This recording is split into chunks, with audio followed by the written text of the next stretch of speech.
Hey YouTube, it's Justin here, aka Demonic Sweaters. Time for another product review. Today we're going to be taking a look at the M-Audio Air 192/14 audio interface. Now I got this thing basically for my home studio here, which you see all around me. I wanted something that had multiple inputs and outputs, and I just needed an upgrade. The audio interface that I was using before was a really old Alesis IO4. I had other audio interfaces after that, but I always seem to go back to the IO4 for a number of reasons. And I was hoping that when I bought this one, I would finally be able to really replace the IO4 because this one has some features that I really like. Number one, it has 8 individual inputs that you can record at the same time, which is very nice. The IO4 only had 4. This one has 4 XLR inputs, as well as 2 line level inputs and 2 instrument inputs. The instrument inputs being designed for like guitars and things like that. The line inputs, you could plug in some synthesizers and other things. So I've actually already hooked this thing up. This is just an empty box and I've used it. And I will say that aside from one flaw, this thing is actually a really good interface. And you can stick around to the end of the video to figure out what that flaw is. And don't you hate it when people do that? I'm not gonna do that to you. It is the headphone jack. The headphone jacks rather, are too low. They're just not loud enough, especially if they're marketing this thing for recording drums. That headphone output should have a lot of volume behind it. You need to crank the headphones up pretty loud. Maxed out, I do not think it's loud enough to record acoustic drums to. However, there is a solution to this, and that is simply just by using a headphone amplifier and plugging that into the interface. Now, this is one of the reasons why I kept switching back to that IO4s, because every time I would get another interface, there would always be something that just doesn't live up to my expectations, or just one flaw that I just can't seem to get past. But given that that's the only thing I could find wrong with this thing, I just went ahead and hooked up my Behringer headphone amp, and everything else is working just fine.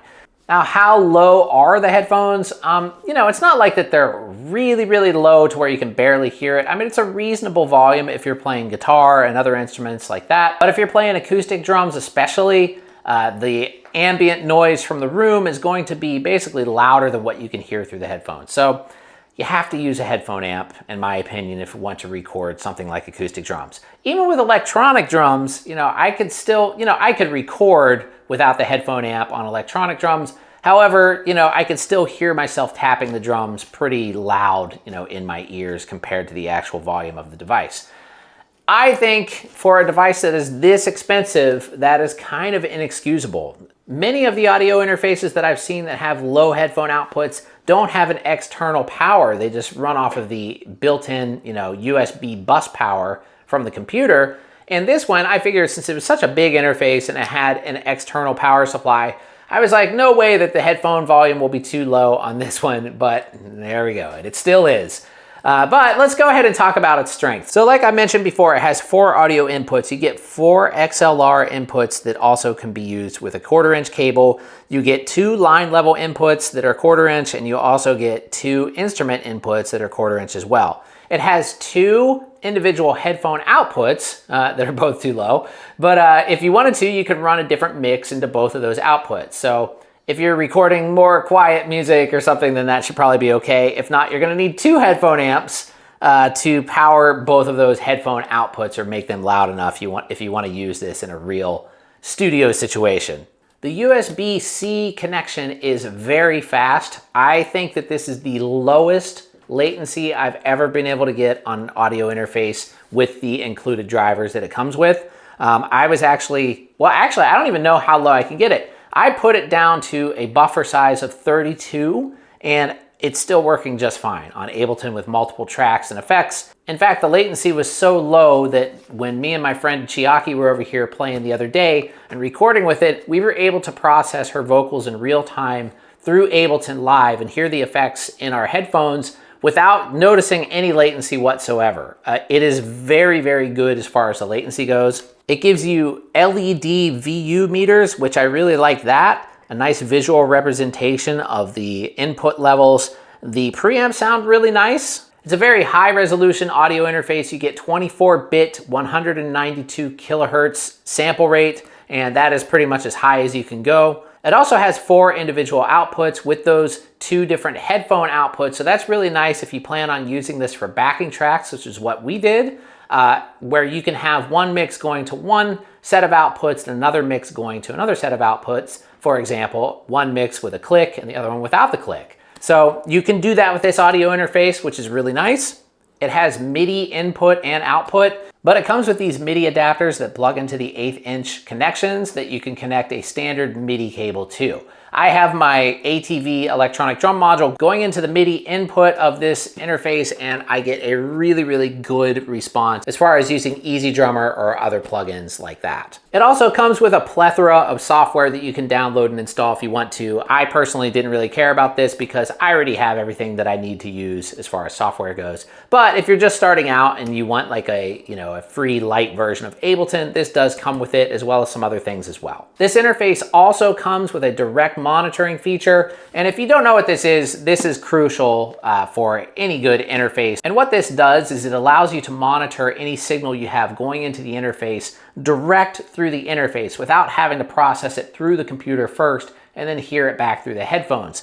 This allows you basically to have 0 latency headphone monitoring. It also features a mono stereo button or switch for that direct interface. And the reason why you want this too is when you plug into an audio interface on a computer, the first one's always going to be, when you're recording, panned all the way to the left, and the second one all the way to the right, and third left, fourth right, so on and so forth.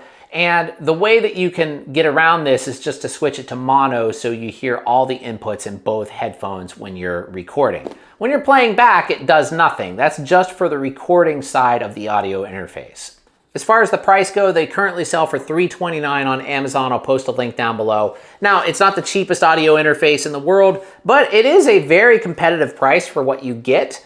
Considering you get 8 inputs and 4 outputs on this interface. My only gripe is the headphone volume. If they would fix that, they probably can't fix it with a firmware update or something like that. I think it would probably have to be in the next version of this audio interface. So if you plan on recording acoustic drums, just also plan on buying a decent headphone amplifier to go with this interface as well. I'm using a Behringer one, and they're pretty cheap. I think the last time I checked, they were somewhere in the $20, $30 range. So I'll post a link to one of those down below as well. They're very small, and you could just run out from the headphone output into that headphone amplifier, and then you can get plenty of headroom in your headphone volume, and you can get them up loud enough to record acoustic drums.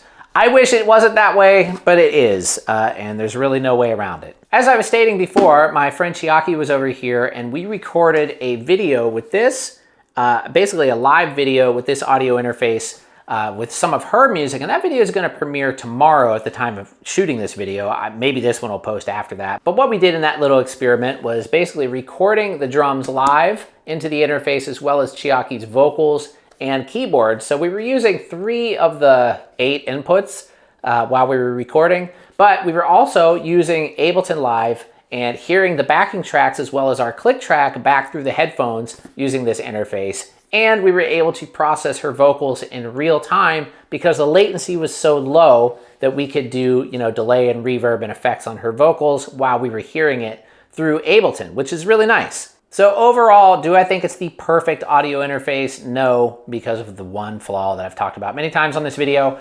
However, it is really very decent. It's great for the home studio, and if you want to have something that you can get some really low latency on for some live performance use, this audio interface would probably work for you as well, and it doesn't cost a ton of money.